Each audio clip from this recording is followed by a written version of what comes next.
All right, so we got this GE dishwasher.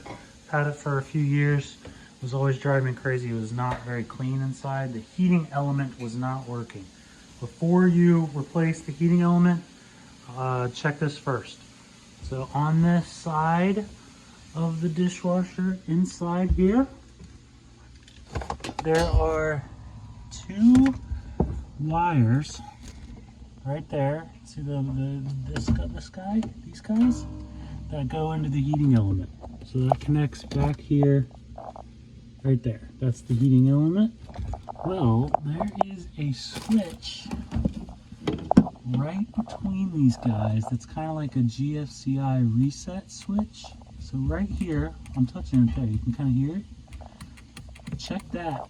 See if you can press it in and you'll hear a little click if it got reset. And if so, pressing that in may get your heating element working. That's it. Just press that button. That's all you got to do. And then it might be fixed.